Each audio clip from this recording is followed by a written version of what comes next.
Gosh, if someone just told me what it would take to create a mural like that now, I don't know if I'd be a muralist.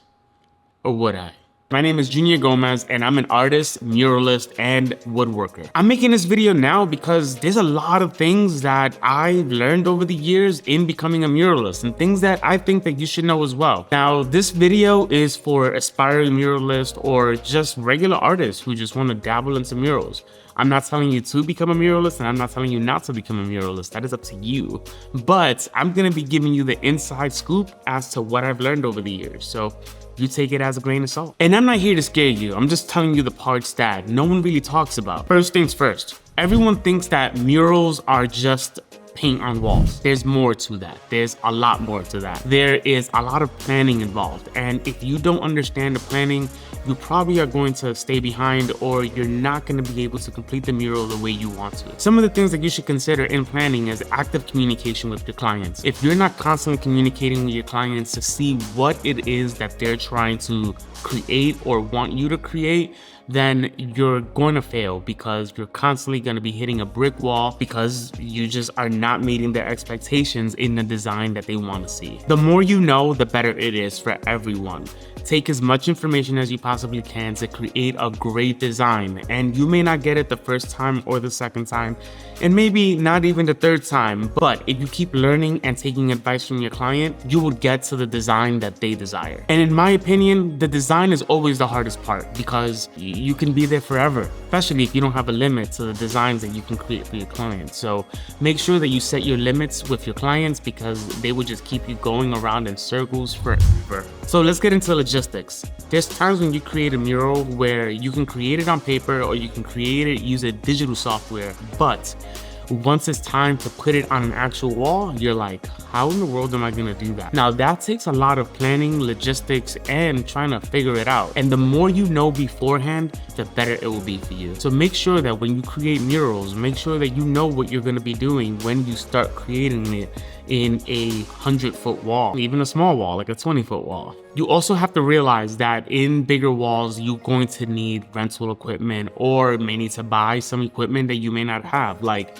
really tall ladders, lifts, boom lifts, scissor lifts, if you're gonna need help or not. So those are things that you wanna make sure that you understand before you get into it. When you work with clients, you're gonna be working in different locations. You can be working inside, outside, in people's homes. You have no idea where you're gonna be working at. Something that you have to be careful of is paint spillage. Making sure that you remember that you're not in your studio or in just a ragged place. You really have to take care of that. So making sure that you prep your walls before you get into any project, because if you create spillage, those are things that are gonna have to come out of your pocket. There's a lot of times where spillage happens and it's just the fault of the artist because they didn't prepare correctly. Those are things that you really wanna take into account and make sure that you get that all situated before you start any paint on the wall. Whenever you take on any project, make sure you understand logistics in paint and materials and everything that you're gonna need.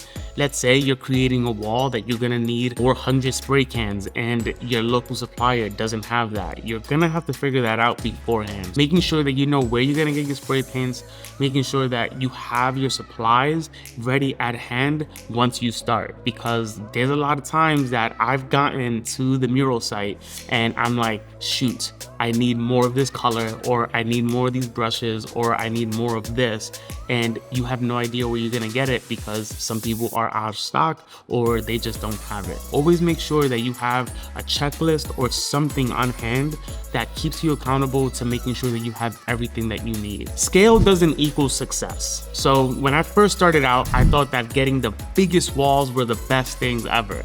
That is not necessarily true. Now, don't get me wrong, having big mural walls and creating big mural walls are eye catchers, and it is something that you kind of want. I've wanted a lot of them and I've gotten them because with time and effort, they're not always what it seems. To get to a wall of that size is going to take a lot of smaller projects building up to that size. A lot of the times, the smaller projects are the ones that actually pay you the most because they're intimate, they're for personal clients. Now, the bigger walls, those are gonna take a lot of work to get because you need to have something in hand to show people that you can do that. And there's a lot of logistics and planning on that. That doesn't mean that you're gonna get what you deserve. I've gotten walls that were over 1,000 square feet where I've gotten paid just as much to do stuff that were 100 square feet. And it's just the name of the game. I really wanted the walls, so I took it because I thought that it was gonna be great for my portfolio, and it actually was. It's not always the case that you get more money unless you have a clientele that already can get you that, but that's not always the case. And small visible walls can make a lot of impact, especially in little accent corners or in grocery stores or in little boutique shops. Some of these are so great because it can capture the eye of certain viewers that's passing by, and a lot of people can sit with it and actually connect with it in a smaller scale instead of a larger scale. Some of my biggest murals paid the least, but taught me a lot. I can't knock them, they just are not always what they seem to be. Okay, so now let's get into the pricing reality. Let's be real, pricing is very, very hard, and a lot of people don't like to talk about it because it's very sensitive and they don't know what to charge and they don't know their worth and they don't know their value, and it's just like a lot to entertain. And then you start to compare yourself to other people, especially if you know these artists, and it just gets all jumbled up inside of this brain. I'm here to tell you that your price is your price. End of story. Whatever you charge is what you charge. I am always somebody who doesn't want people to undercharge. And the reason why people do that is because they either just need the money or they want the project and they settle for less, which kind of sucks because you're just doing a disservice to the entire art community, not just yourself. Stop undervaluing yourself. Okay. Your value is your value, so forget about that. Everyone has their way of charging for murals, and I actually created a video to talk about that, so you can look at that right up here. But whenever you think about your pricing, just make sure that you think about all of these things so that you can get the right amount for your project. Think about travel, think about lodging, think about lift rentals, think about any type of rental equipment, think about how much materials you're gonna need for this project. Think about how long it's going to take you to create this project, whether it's inside, whether it's outside, whether you will be comfortable or uncomfortable creating this mural, because there's a lot of walls out there that are not very attractive to paint.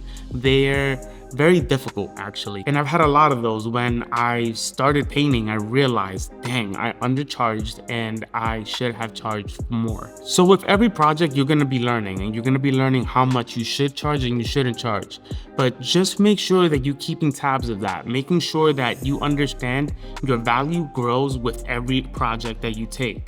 And of course, if you want bigger walls, you're gonna have to take those small walls to get there. Small walls are just as valuable as those big walls, but doesn't mean that you can't get paid for those small walls as much as you gotten paid for the big walls. Okay, this is a big subject in the art world, is exposure and saying yes way too fast. In the beginning, when you start creating murals, you're gonna be very excited when anyone reaches out to you. You're just gonna want the wall in the project because you're just like, yes, someone wants to work with me, I'll do it. But you didn't really think it through. You gotta think things through before you say yes. No matter how far you are in your career, I've been a full-time artist for 6 years and I still think about the price before saying yes. Sometimes I still say yes too early, and you don't wanna get to the position where you're charging less than what you were actually worth. Damn, I should have charged more. You're early in your career, starting muraling, you're gonna be so excited that anyone wants to work with you. But before saying yes, think it through. Think about so many things.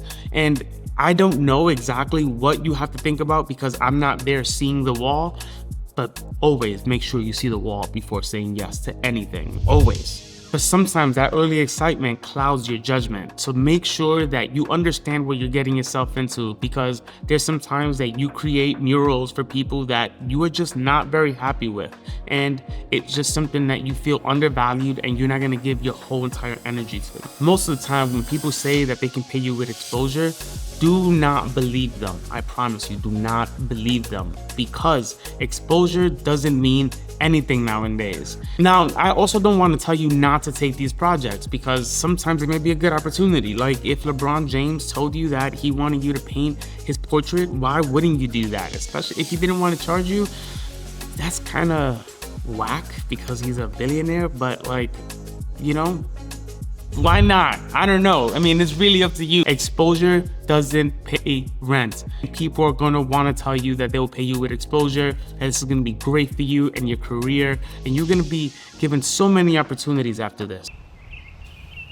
That's not true. Now, there are some projects that I take that I don't charge as much, and I do it for the benefit of donation, giving back, especially when it comes to giving to schools. If I am doing a project for a school, for kids, I am so on board because it's for kids and I am all about that inspiration. I was extremely inspired to be an artist when I was a kid, and if I can do the same for another kid to grow up to be an artist or to follow their dreams the way I am now in whatever pursuit that they want to do, I am all for that. So just remember that every yes you say is a trade for your time, your energy, and your worth. Okay, weather. Weather is something we don't control, so don't try to control it. Now, give your clients realistic expectations as to when you can complete the mural. Don't tell them that you can complete the mural in 2-3 days. I definitely used to do that. When it would probably take 2 weeks, maybe even 3 weeks, depending on weather. You always say that, depending on weather. Because let's be real, you can't control weather. It's just something that is just uncontrollable. So you gotta make sure that you understand those expectations versus reality. So learn these lessons from me. Have a good contract and make sure you communicate with your client correctly before you take another project. Whew, your body is not infinite. This one is hard because we're human. Your body takes a toll. If you're working out there in 90-degree weather, it is difficult. If you're out there and you're working in 20-degree weather, oh my God, those are difficult moments. Most of the time when you think about murals, you're thinking about creating them in perfect conditions, that you are just on clouds and you're painting and everything's just so lovely. But that's not always the case. Now, there's sometimes when you do create murals and everything is going your way, but that's not always the case. If you're young and you're just starting out, you're gonna have so much advantage because you have a healthy body, hopefully. But your knees start to take a toll, your back starts to take a toll, your neck. So make sure that you take care of yourself. It's gonna come with trials and backaches. Just understand that pacing will get you way further than going fast. Let's talk about why clients hire you in the first place. A lot of the times, they're not just gonna hire you for your art alone. You can be the best artist and they don't like your vibe and they don't wanna work with you. They're hiring you as a person because you can communicate well, you are on top of things, you show up on time, and you can meet the project deadlines. Like, you can create the project when you said you was gonna create it and how you were gonna create it. In my opinion, communication in any artist will put you on top. Nowadays, people just don't communicate very well. I'm just being honest. Like, I don't know what it is, but people just do not communicate, especially artists. If you learn how to communicate, if you learn how to get back to your clients, if you learn how to just stay on top of things, things will go a lot smoother for you, and you would more than likely get the project because they see that you're committed to them and they see your energy is wanting to fulfill this project and for yourself as well. So being professional, not only with just communicating, but in showing up, understanding budgets, understanding timelines, and just being present when you needed to be present is gonna take you a lot further than many other artists. And here's an honest truth that I've learned over the years. People recommend artists who are easy to work with. Murals get painted over all the time. I mean, my first 2 murals ever have gotten painted over. Yes, I did them for free, but still, that kind of sucks, right? But it's whatever. Your photos, your videos, those relationships that you built with the client, those are gonna last. Sometimes things with your client may not go as planned, or things may go downhill for whatever reason. There may be many reasons out there. Don't ever air that out. Don't ever tell people what's happening. Don't put that for the public eye to see, because that doesn't only tarnish your name, it tarnishes everybody's name. It just doesn't look good. It's not good to put your trash out there, If something happened between you and a client for whatever reason, just leave that be and just move on. Of course, if someone comes to you personally and asks you about it, then you speak to them. Or if you want to hash it out and try to mend the relationship with that person, by all means, do whatever you need to do to not burn bridges. But don't ever air your problems and your trash, because that only doesn't look good on them, but it doesn't look good on you either, because who wants to work with someone like that? As artists, we tend to forget about burnout, especially if we're excited and something comes along, and even though we're not feeling well, we still take it on. Understand yourself as much as possible, understand your mind, and take as much breaks as you need to, because you don't want to get burnt out and just completely stop. It's okay to be burnt out. Understand you're burnt out. Take the realization and understand that you may not be able to take on this project right now. Many more will come, I promise. There are many projects that I've taken on that completely drained me so bad that I couldn't work for the next 2 to 3 weeks because I just didn't have any energy in me. I just couldn't do it anymore. So I just really had to take a step back and just say, I can't do this. But I've learned over the years to realize when that burnout feeling is coming, and I just take a moment and possibly tell my client, hey, I cannot work on this week, but I can work on it the following week or in 3 weeks or in a month. Take as much time as you need to. Learning to say no is something that's very difficult. I had a difficult problem with learning to say no. Over the years, I have learned that my time and my energy are the most valuable asset. Forget about money, forget about anything materialistic. Time and energy is your real value. Understanding that will take you as far as you want to go. Knowing what I know now, what would I do if I started muraling today? I would focus on the fundamentals. Instead of rushing the process, I would take a step back and think things through. I would build slower, intentionally. Not to say that I wouldn't have taken on projects that I did, but I would take them on at a pace that handled my burnout. If I started muraling today, I would have learned to take business courses beforehand, just so I can understand logistics, budgeting, and timing. Those are all things that are gonna help you in your mural process. And if I knew about protecting my energy and my time, oh man, I think that I would be decades ahead. Murals changed my life, but not in the way that Instagram or YouTube shows. I changed my life with murals because I was able to tell my story. I was able to document my story, and I was able to inspire the world around me by creating these works of art and touching the hearts of other people in the community. That means the world to me. I am so grateful for every mural project that I've gotten, the bad ones, the good ones. I am honored, and honestly, I wouldn't have changed much. Honestly, a couple things here and there, but not much. There was a lot of people out there that encouraged me in my process, and I'm encouraging you. If you want to be a muralist, by all means, go out there and try it. If this is something that you don't want to do now that you know this, well, I still think that you should try it, because you just will never know until you do. If you're becoming a muralist, make sure you build it to last, because you're going to want to do this and have fun with it. If this video helped you understanding the mural process and becoming a muralist, I'll hope you stick around, because there's more real talk coming. And if you're an artist trying to grow, or just somebody who wants to support my channel, make sure you subscribe to my channel, and make sure you drop a comment if you started your mural or somebody who's starting the process. I would love to hear your story. Peace.